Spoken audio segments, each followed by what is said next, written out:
If elected, my government will take action to enshrine and protect and strengthen CBC Radio Canada for generations to come. During week 2 of the current federal election, Prime Minister Mark Carney was in Montreal. While he was there, he announced that if the Liberals are re-elected, they will immediately increase the CBC's budget by $150 million a year. It's already at $1.4 billion. He's going to add $150 million to that. And he said, maybe we'll even increase it more. But not only that, Carney said they would make the CBC's budget statutory. We will not only increase CBC Radio Canada's funding by $150 million, but we will also make this funding statutory, meaning that Parliament as a whole will need to approve any future changes to its funding, not just the Cabinet. That means it would be entrenched in law. It couldn't be changed without an act of Parliament.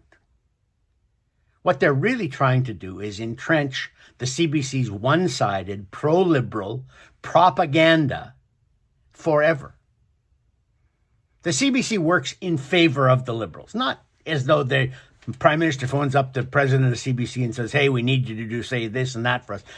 Their mindsets are so alike, the CBC doesn't have to be told to do what the Liberals like. They just like what the Liberals like all the time. And their reporting shows that bias. Just earlier this year, 2 Liberal cabinet ministers, Pascal Saint-Onge, who was the Heritage Minister at the time, and Mélanie Joly, who was the Foreign Affairs Minister, both said the CBC is not just important for Canadian culture. It's not, but that's a common belief. CBC is not just important for Canadian culture. It's not just important in combating misinformation. It's not. I think the biggest sources, or one of the biggest sources of misinformation in Canada is the CBC. But both Saint-Onge and Joly, both of them said the CBC is also essential to our national security. Are we going to send CBC reporters to the border to protect us against American intrusion? Like, what do they mean? I mean, they've become so obsessed with the CBC and how marvelous it is and what a wonderful institution it is that it rivals Parliament and the judiciary. And it rivals all sorts of other major Canadian institutions. They're so enamored of the CBC that they've actually convinced themselves the CBC has a role to play in national security. It's insane.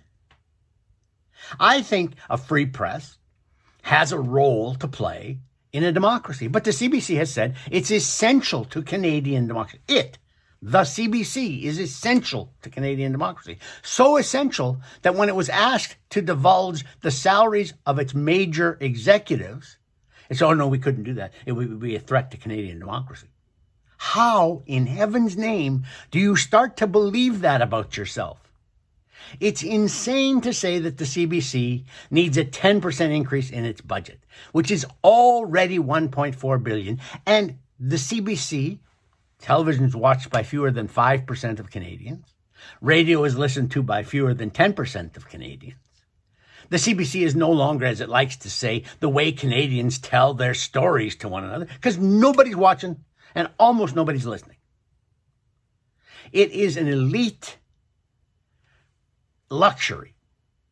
It is something that the elite in Canada who run things, the establishment in the Liberal Party, the establishment in Ottawa, likes to listen to it because it's an echo chamber. It reinforces their own views and their own values. It is hostile to lots of other regions and lots of other values, and it should be defunded. But if you want to know how little will change between the Trudeau government and the Carney government, simply take a look at Mark Carney's announcement that he would increase the CBC budget by 10% as soon as he became Prime Minister, as soon as his government was reelected. Another 10% for the CBC. I don't want it. For Post Media, I'm Lorne Gunter.